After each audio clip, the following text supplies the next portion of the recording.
네, 오늘은 신앙의 결단과 회개라는 제목으로 말씀을 전하고자 합니다. 신앙의 결단과 회개. 오늘 본문 말씀을 보시면 예수님께서는 내가 이 땅에 불을 던지러 왔다라고 하면서 이 땅에 오신 이유에 대해서 말씀하십니다. 복음은 세상에 평화를 가져다 주는 동시에 분열과 갈등을 일으킨다라는 것이 오늘 말씀의 내용입니다. 또한 예수님께서는 무리를 향해서 시대를 분별해라, 또 옳은 것을 판단하라 이렇게 말씀을 하십니다. 오늘 말씀을 통해서 저희는 두 가지에 대해서 교훈을 얻게 되는데요. 첫 번째는 예수님을 따르려면은 신앙의 결단이 필요하다라는 것입니다. 예수님을 따르려면은 신앙의 결단이 필요합니다. 그리고 두 번째로는 하나님과 아직 바른 관계를 맺지 못한 사람들은 회개해야 된다라는 것입니다. 그러니까 오늘 말씀의 포인트는 결단과 회개인 것입니다. 오늘 말씀을 통해서 신앙의 결단과 회개라는 두 가지 메시지를 나누고자 합니다. 첫 번째는 신앙의 결단입니다. 저희가 읽은 49절에서 53절에 해당하는 부분인데요. 49절에 보시면 예수님께서는 불을 던지러 오셨다 이렇게 말씀하십니다. 그런데 이 불은 무엇일까요? 불을 던지러 오셨다라고 하는데 이 불에 대한 그런 자세한 설명을 한번 우리가 살펴보기 원합니다. 학자들은 이 불에 대해서 이제 두 가지로 이야기를 합니다. 첫 번째는 이제 심판의 불이다 그렇게 이야기도 하고요. 두 번째는 이제 성령의 불이다. 회개하는 영에 대해서 이제 이야기를 합니다. 심판의 불은 말 그대로 심판을 이야기하고요. 성령의 불은 회개하는 영을 가져다 주신다라는 것입니다. 저희 새벽이지만 한번 성경을 찾아봤으면 좋겠습니다. 마태복음 3장 11절에서 12절을 한번 찾아봤으면 좋겠습니다.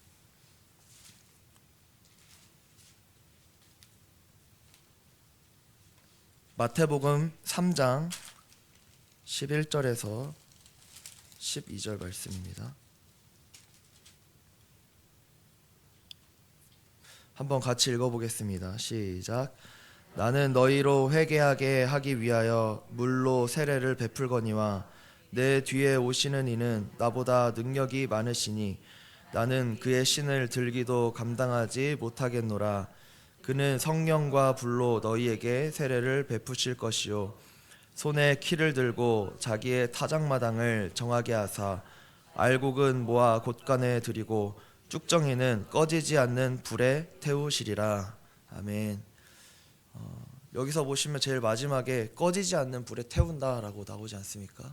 이게 바로 심판의 불을 이야기하는 것입니다. 저희가 지금 읽은 마태복음 3장 11절에서 12절에 보시면 세례 요한이 이제 예수님이 오실 것에 대해서 말씀하십니다. 예수님께서 성령과 불로 세례를 베푸신다 그렇게 말합니다. 그러면서 이제 불에 대한 이야기가 12절에 나오는데요. 알곡은 모아서 곳간에 들이고 쭉정이는 꺼지지 않는 불에 태울 것이다 이렇게 말씀하십니다. 이것이 바로 이제 심판에 대한 불에 대한 이야기입니다. 그리고 앞서 세례 요한이 말한 이 세례는 회개하는 세례입니다. 그래서 예수님이 이 땅에 내리신 불은 뭐냐면 심판과 회개를 말하는 것입니다. 이것이 바로 저희가 아까 읽었던 누가복음 49절에서 예수님께서 불을 던지러 오셨다라고 말했던 것의 뜻입니다. 그것은 바로 심판과 회개를 말하는 것입니다. 그리고 다시 이제 누가복음으로 오셔서 50절을 보시면요. 예수님께서 나는 받을 세례가 있다 이렇게 말씀하십니다. 예수님께서 받을 세례, 그것은 무엇을 의미할까요? 방금 전에 말한 그 요단강에서 받으셔야 했던 물 세례를 말하실까요? 그것이 아닙니다. 이것도 이제 마가복음 10장 38절에 보면 나와 있습니다. 마가복음 10장 38절 제가 한번 읽어보겠습니다. 예수께서 이르시되 너희는 너희가 구하는 것을 알지 못하는도다. 내가 마시는 잔을 너희가 마실 수 있으며 내가 받는 세례를 너희가 받을 수 있느냐. 아멘. 이게 이제 누가 높냐라고 말하는 그런 제자들의 대화에서 나오는 성경 구절인데요. 제자들이 누가 높습니까? 누가 하나님 나라에서 귀하게 쓰임 받습니까? 막 이런 얘기를 할 때 이제 예수님께서 말씀하시는 것입니다. 너희가 내가 마셔야 될 그 잔을 마실 수 있느냐? 너희가 내가 받아야 할 그 세례를 받을 수 있느냐? 이렇게 말씀하십니다. 그러자 이제 야고보와 요한이 할 수 있나이다 이렇게 말합니다. 할 수 있습니다. 예수님이 받으시는 그 잔, 예수님이 받으실 그 세례 받을 수 있습니다. 더 큰 자가 되기 위한 그런 말이었겠죠. 그러자 예수님께서 이제 말씀하십니다. 마가복음 10장 45절에 인자가 온 것은 섬김을 받으려 함이 아니라 도리어 섬기려 하고 자기 목숨을 많은 사람의 대속물로 주려 함이니라. 아멘.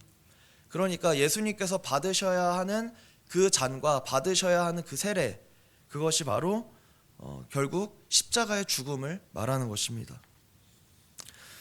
다시 이제 누가복음으로 돌아와서요. 그러면 이제 예수님께서 50절에서 말씀하셨던 나는 받을 세례가 있다. 그러니까 이미 이 시점에서는 요단강에서 세례 받으신 다음이거든요. 거기서 또 다시 내가 세례를 받아야 된다. 그 물 세례를 말하는 건 아니겠죠. 그러니까 여기서 말하는 세례는 방금 마가복음 10장에서 나왔던 예수님의 잔과 예수님의 세례를 말하고 있는 것입니다. 십자가의 죽음을 말하는 것이죠.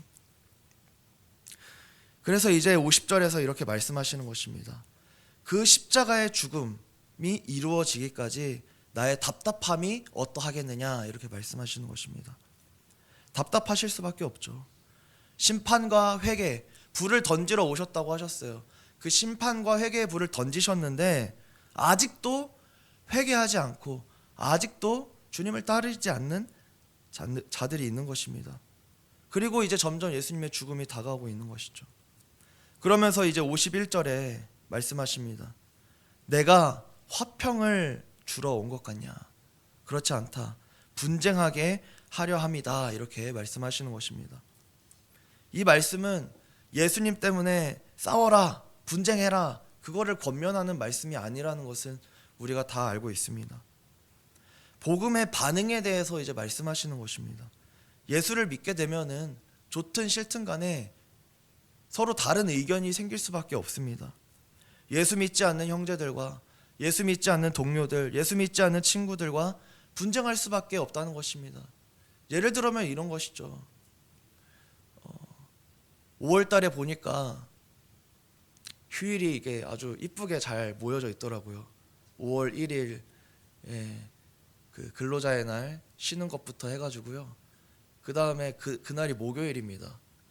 그리고 5월 2일이 금요일입니다. 5월 3일에 쉬죠, 회사. 그 다음 이제 주일이고요. 그 다음 월요일에 이제 뭐 어린이날이랑 뭐 이제 그런 것들이 껴 있습니다. 그래가지고 이제 목요일부터 화요일까지 세상 사람들 다 쉬는 겁니다. 그러면 5월이니까 가정의 달이잖아요. 분명 이제 이야기 나올 거거든요. 우리 뭐 부모님 모시고 어디 가자, 뭐 가족들과 오랜만에 한번 이런 기회 흔치 않은데 가자. 그러면 어떻습니까? 이제 불신 그런 가정에서는 그런 이야기가 나와요. 그런데 예수 믿는 우리 그리스도인들은 어떻습니까? 주일 성수를 해야 되기 때문에 그런 거에 있어서 조금 불편함이 있을 수 있습니다. 우리 이번에 연휴도 긴데 그냥 차라리 목금토 가지 꼭 주일을 껴야겠냐, 이런 이야기가 나올 수 있거든요. 그러면은 이제 분쟁이 시작되기 시작하는 겁니다. 아니 올해 이렇게 붙어있는 연휴는 이때밖에 없다고요, 막 이러면서 이제 여러 가지 이야기가 오갈 수 있겠죠. 이게 바로 예수 믿을 때 우리가 그냥 흔히 접할 수 있는 여러 가지 그런 분쟁 중에 하나입니다. 이것뿐이겠습니까? 뭐 명절에 아직도 제사 드리는 그런 집안에서 예수를 믿게 되면은 그 앞에 이제 절할 수 없다, 그렇게 이제 이야기를 하기 시작하면 분쟁이 시작되는 것이죠. 또 이제 며느리로 들어가게 됐는데 그런 것들 다 준비할 수 없다, 양심 때문에, 신앙 때문에 할 수 없습니다, 이러면은 이제 분쟁이 생기기 시작하는 것입니다. 그러니까 예수님의 말씀은 예수를 믿으면은 예수를 믿고 싸워라 이게 아니고, 예수를 믿고 예수의 길을 가겠다, 예수의 제자가 되겠다, 그렇게 하면은 분쟁이 생길 수밖에 없음을 이야기하는 것입니다. 그러면서 도전을 하시는 것이죠. 그럼에도 불구하고 제자가 되겠느냐, 그럼에도 불구하고 믿겠느냐, 그 도전을 하시는 것입니다. 제자란 이러한 삶을 살아야 하는데 감당할 수 있겠느냐 말씀하시는 것입니다. 예수님을 따르는 것은 가족과 사회에서 때로는 고립과 갈등을 경험할 수 있는 그런 길입니다. 신앙의 결단은 편안한 길이 아닙니다. 그러나 예수님을 따르는 것이 영원한 생명을 얻는 유일한 길인 줄로 믿습니다. 이것이 바로 오늘 제자들에게 하시는 말씀입니다. 이제 두 번째입니다. 두 번째는 회개하는 삶입니다. 54절부터 59절의 말씀인데요, 이 부분은 이제 회개하는 삶에 대해서 말을 하고 있습니다.